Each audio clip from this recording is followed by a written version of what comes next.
बात है 1947 की। अमेरिका के कोने कोने से एलियंस की आने की खबर सुनाई दे रही थी। सन 1947 डेट है जुलाई 1947 में यूएफए इन यूएसए।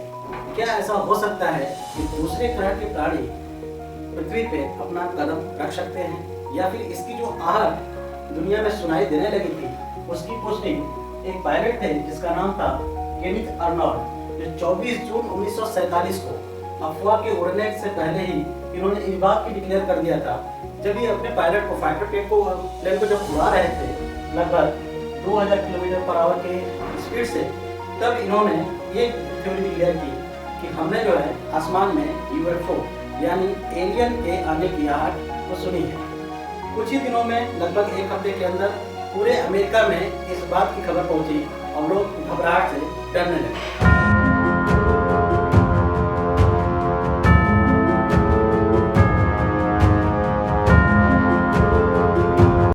उसी दौरान 24 जून 1947 के दौरान ही न्यू मैक्सिको सिटी के एक किसान थे जिनका नाम था मैक ब्रेजर। इन्होंने अपने खेत में कुछ मलबे को देखा, कुछ ऐसे धातुओं के मलबों को देखा जो आज तक किसी ने नहीं देखा था। आखिर क्या था उसका सच? उस अफवाह के दौरान इस बात की पुष्टि और भी ज्यादा होने लगी कि यूएफओ मतलब कि एलियंस सच में धरती पे आ चुके हैं।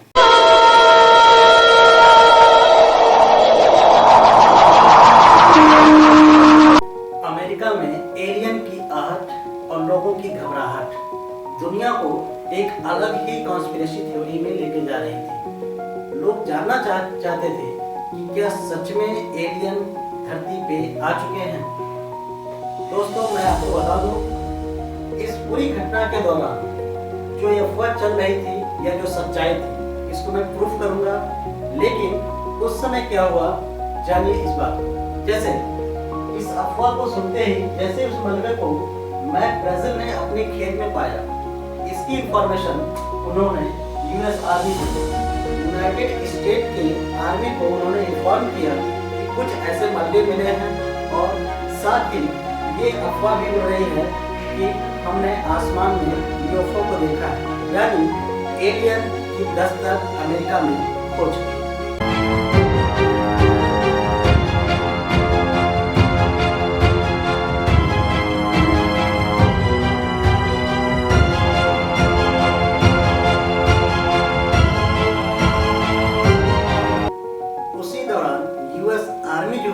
अपना एक स्टेटमेंट रिलीज करती है लोगों के बीच में, नागरिकों के नाम पे, कि जो यूएफओ देखे गए थे, जो एलियंस को देखा गया था, उसकी जो सच्चाई है बिल्कुल सच है।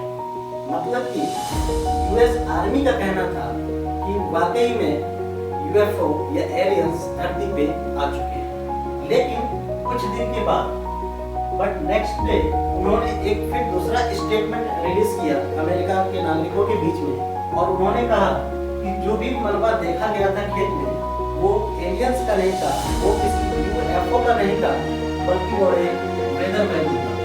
दोस्तों, ऐसी अफवाहों के बीच यूएस आर्मी का यूटर्न लेना, पहले उस बात को सच मानना, फिर उस बात को वेदर बैलून बता देना, लोगों के बीच और भी घबराहट का विषय था।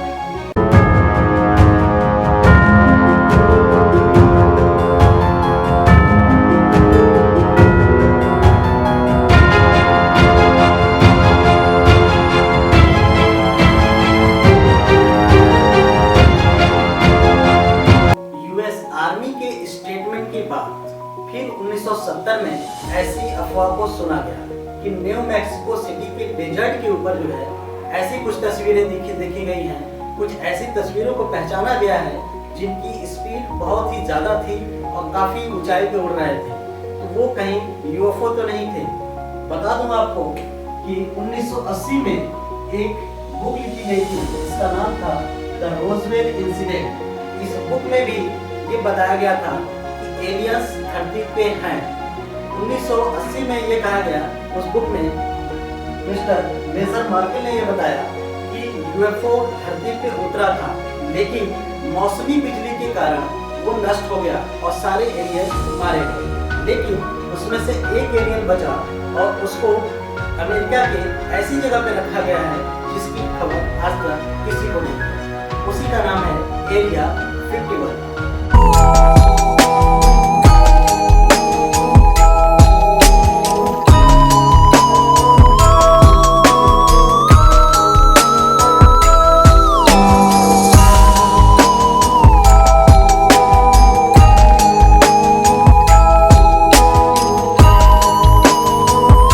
मार्केल की बुक ने लोगों के तथ्य को और मजबूत किया।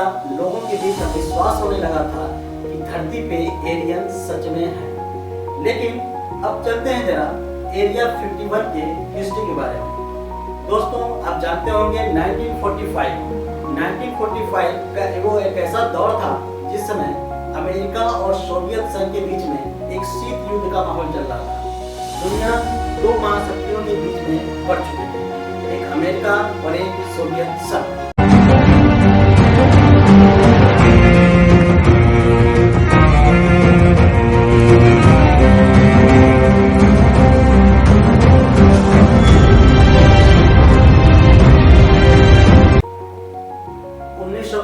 में सोवियत संघ और अमेरिका के बीच में एक कोल्ड वार चल रहा था। वो दुनिया को अपने हथियारों और अपने टेक्नोलॉजी से परिचित कराना चाहते थे और दुनिया उस समय दो महाशक्तियों के बीच में बट के रह गई थी, एक तरफ सोवियत संघ और एक तरफ अमेरिका। दोनों देश अब दुनिया के और देशों को अपने अपने खेमे में लाना चाहते थे। दोस्तों, मैं बता दूं 1947 में भारत आजाद हुआ।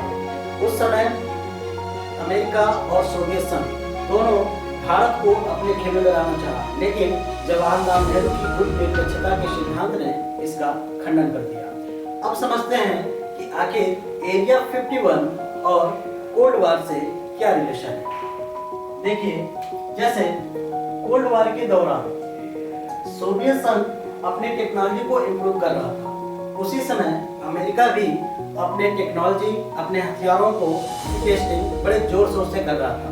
वो चाहता था कि कोई भी हमारी टेक्नोलॉजी या फिर हमारे जितने भी हथियार हैं उनकी जानकारी सोवियत संघ को न चलने पाए।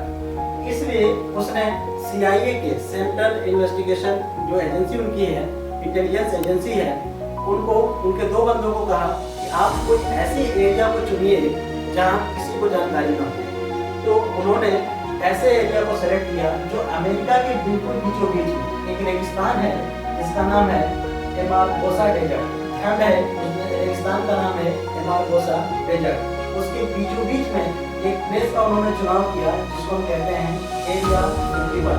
ठंड है, उस प्लेस का नाम है एरिया 51, जो एक नेवादा टेस्ट साइट के नाम से भी जानी जाती है।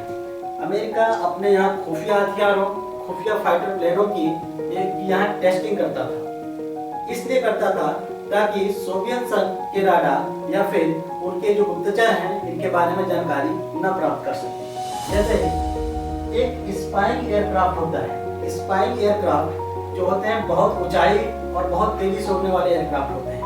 इनकी टेक्नोलॉजी को छुपाने के लिए अमेरिका जो है इस जगह पे उन फाइटर प्लेन की टेस्टिंग कर रहा था। इस बात की से अब हमको ये सोचना है कि टेस्टिंग से और एरिया 51 का क्या मतलब है। दोस्तों, मैं आपको बता दूं, एरिया 51 जहाँ पे है उसके चारों तरफ लगभग एक तरफ से एक जगह है हैंडफोर्ड, एक जगह है न्यूयॉर्क और एक जगह है जो इंडियन ऑक्सिलरी फील्ड भी मानी जाती है। यहाँ पे न्यूक्लियर बम की टेस्टिंग की जाती है और अगर आप चाहे न्यूक्लियर बम की टेस्टिंग हो रही हो, आप वहाँ कोई आम आदमी नहीं पहुँच सकता है या फिर जाने से कतराता है। ठीक है, तो इस डर के माहौल को क्रिएट करते हुए उसके बीचों बीच में एक नेवादा टेस्ट साइट का जनरेट किया गया और उसी एरिया का नाम रख दिया गया एरिया 51। और जितने भी अपने खुफिया हथियार या फिर खुफिया ऐसे फाइटर प्लेन थे, स्पाइंग जो जेट थे, उनकी टेस्टिंग जो है अमेरिका इस जगह पे करता था ताकि सोवियत संघ को इसके बारे में पता न चल सके। अब जरा मैं बता दे रहा हूँ कि स्पाइंग जो एयरक्राफ्ट थे उनकी टेस्टिंग का क्या मतलब है या फिर ये क्या होते हैं।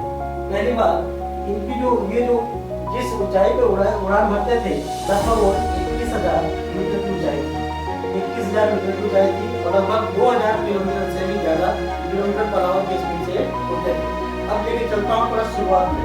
मैं पहले बताया था कि 24 जून 1947 में जब पायलट केनेथ आर्नोल्ड ने ये देखा था कि कुछ ऐसे मतलब कि कुछ ऐसे दृश्य उनको दिखे जिनकी स्पीड जो है लगभग 2000 किलोमीटर पर आवर की थी।